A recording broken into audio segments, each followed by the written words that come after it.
Para mahasiswa, kita akan membahas akuntansi untuk investasi saham yang bertujuan non-trading dan non-equity method. Ini adalah contoh soal. Sebuah perusahaan yang bernama PT Pascal pada tanggal 31 Desember 2024 memiliki 3 jenis saham, yaitu 1000 lembar saham PT Regina, 1400 lembar saham PT Eldera, dan 1200 lembar saham PT Mato. Oke. Nah, Anda harus tahu di sini nilai totalnya, harga belinya 52.000. Anda harus hitung, berarti per lembarnya itu harga pokoknya adalah 52 dolar. Untuk saham PT Eldera itu per lembarnya adalah 84.000 bagi 1.400 adalah 60 dolar. Untuk saham PT Mato per lembarnya adalah 33.600 dibagi 1.200 itu adalah 28 dolar. Harga saham per dolar ini nanti diperlukan untuk mengerjakan soal. Nah, ini adalah soalnya diurutkan berdasarkan tanggal. Anda harus mengerjakannya nanti berdasarkan tanggal. Tapi saya menjelaskannya berdasarkan jenis transaksi. Jadi saya akan menjelaskan jawaban soal ini menjadi 3 kelompok. Yaitu yang berwarna kuning itu adalah transaksi penjualan saham. Lalu yang berwarna biru itu adalah transaksi pembelian saham. Sedangkan yang berwarna berwarna hijau itu adalah transaksi penerimaan dividen. Oke. Nah, sekarang kita mulai transaksi yang berwarna kuning yaitu transaksi penjualan saham, ya, yaitu tanggal 20 Januari dan 18 Februari. Transaksi pertama, tanggal 20 Januari 2025, PT Pascal membeli 1.000 lembar saham PT Regina dengan harga 54,8 dolar per lembar. Saham PT Regina itu dijual semua, ya. Jadi PT Pascal itu memiliki 1.000 lembar dan 1.000 lembar itu semuanya dijual dengan harga 84,8. Padahal di soal tadi kita tahu bahwa saham PT Regina itu semua atau 1.000 lembar itu nilainya adalah 52.000 atau per lembarnya adalah 52. Jadi perusahaan mendapatkan keuntungan di sini yaitu sebesar 54,8 kurangi 52 itu adalah 2,8 kali 1.000 lembar jadi 2.800. Jadi jurnal yang dibuat adalah debit cash sebesar 1.000 lembar kali harga jual saham PT Regina. Jadi 1.000 kali 54,8 sama dengan 54.000. Kemudian di kredit itu investasi pada saham Regina sebesar 52.000 yaitu 1.000 kali 52 lembar, 52 dolar. Oke, kemudian dikredit lagi gain on sale of share ya sebesar 2.800. Transaksi kedua, transaksi penjualan saham yang kedua adalah tanggal 18 Februari 2025. PT Pascal menjual 1.200 lembar saham preferen PT Mato dengan harga 26,3 per lembarnya. Nah, di awal tadi sudah saya jelaskan bahwa saham PT Mato itu harga belinya per lembarnya adalah 28 dolar per lembarnya. Jadi dengan menjual dengan harga 26,3 berarti PT Pascal rugi sebesar 1,7.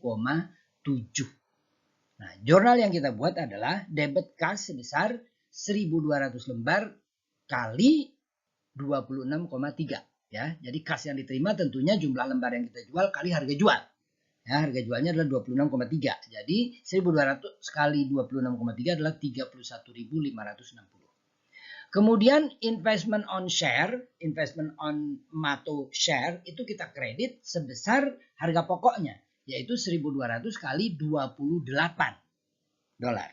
Ya, tadi di awal tadi sudah disebutkan bahwa per lembarnya harga pokoknya 28. Sehingga kreditnya adalah 1.200 kali 28 sama dengan 33.600. Selisihnya merupakan kerugian, kita debit loss on sale of ordinary share sebesar 2.040 yaitu 1,7 tadi kerugiannya kali 1.200. Itu adalah 2.040. Oke, kita udah selesai kelompok pertama yaitu menjual saham. Kemudian transaksi berikutnya adalah membeli saham. Oke. Pertama, PT Pascal itu membeli 400 lembar saham PT Haji yang nilai nominalnya $70 dibeli dengan harga $79,2.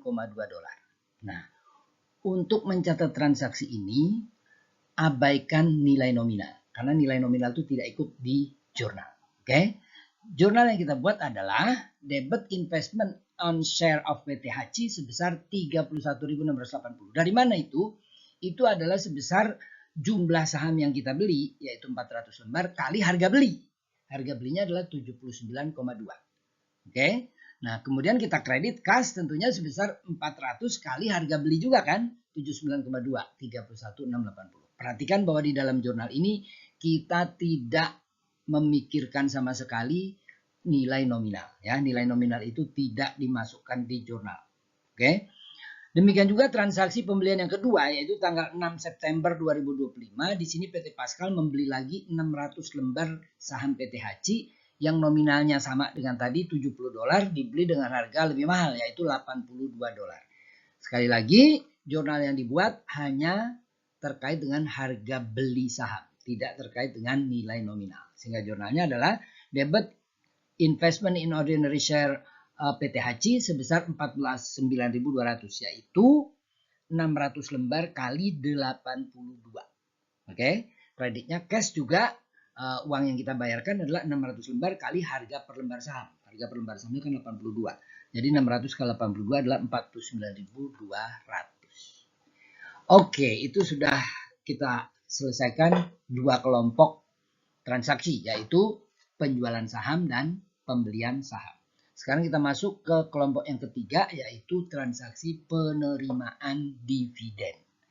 Nah, untuk transaksi penerimaan dividen ini, kita harus tahu pada tanggal penerimaan dividen itu kita punya berapa lembar saham. Ya, kita punya berapa lembar saham. Contoh, tanggal 30 Januari 2025, kita itu adalah PT Pascal menerima dividen dari PT Eldera. Maka kita harus teliti. Dari soal itu kita teliti pada tanggal 30 Januari 2025 kita mempunyai berapa lembar saham PT Eldera. Kita baca teliti soalnya. Oh, ternyata tanggal 30 Januari 2025 PT Pascal ini memiliki 1.400 lembar saham PT Eldera.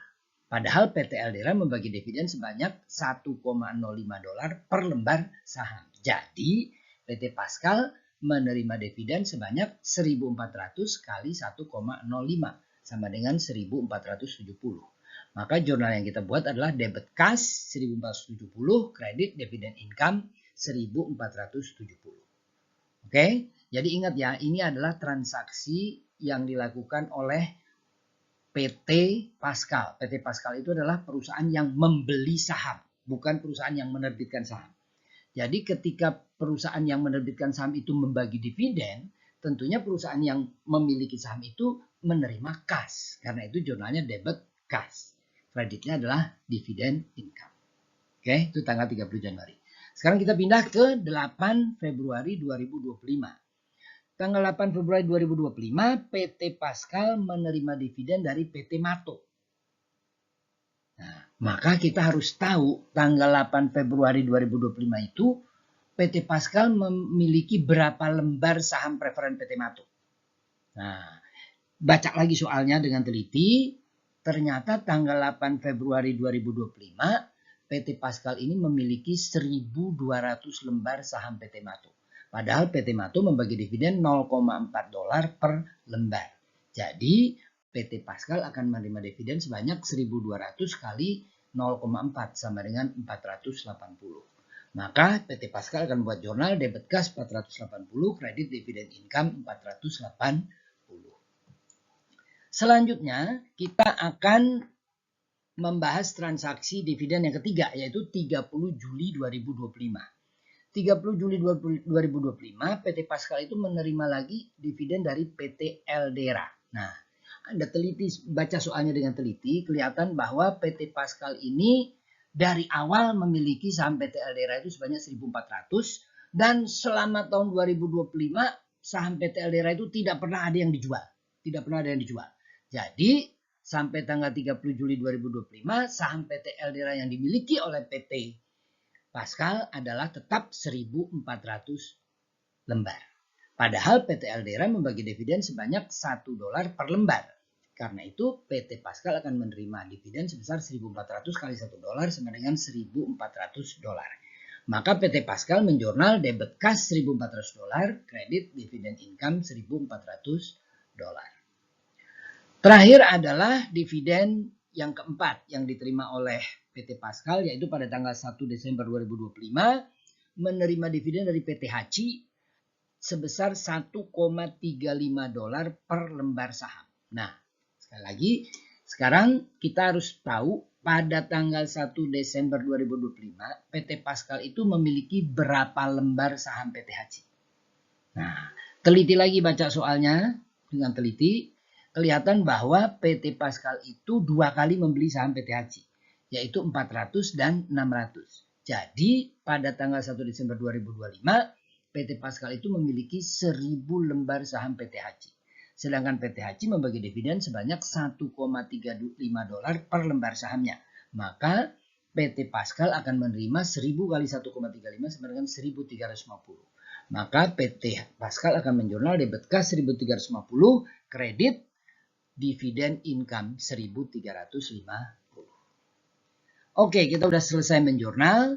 Sekarang perhatikan T-account. Ya, T-account. Ini adalah T-account untuk investment on share. Ya, investment on share.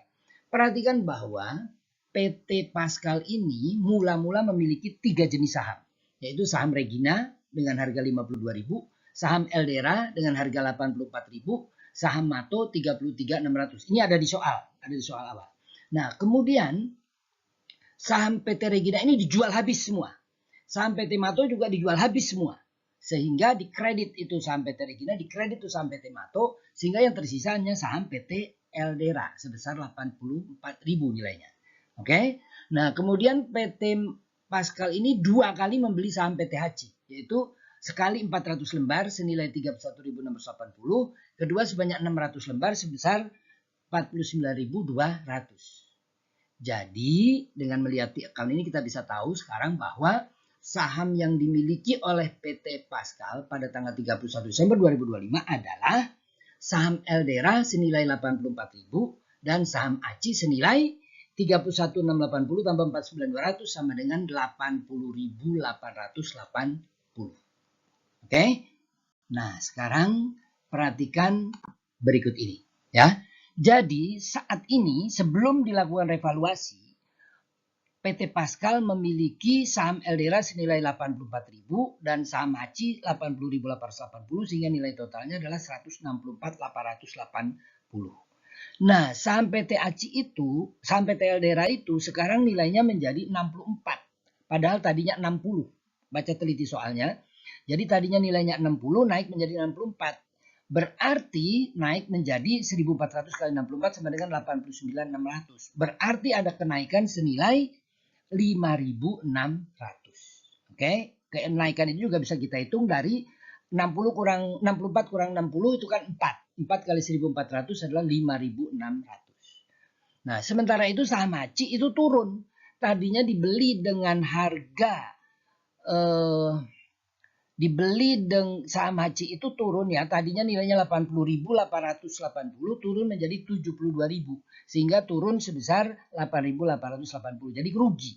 Jadi di Eldera perusahaan ini untung 5.600 tapi di saham Hachi rugi 8.880. Jadi terjadi kerugian sebesar 3.280. Nah, kerugian ini di jurnal debit other comprehensive income 3.280, kredit selisih revaluasi saham 3.280. Kemudian akun other comprehensive income itu ditutup ke akun accumulated other comprehensive loss itu ditutup ke accumulated other comprehensive loss. Ya, ditutup itu artinya dinolkan. Oke. Nah, yang terakhir adalah bagaimana penyajiannya di neraca. Penyajiannya di neraca untuk aset itu investasi pada saham 164880 ini adalah nilai saham pada awal Januari 2025. Kemudian ada selisih revaluasi 3.280 sehingga akhir di 31 Desember 2025 menjadi 161.600. Sedangkan di ekuitas itu ada accumulated other comprehensive loss sebesar 3.250.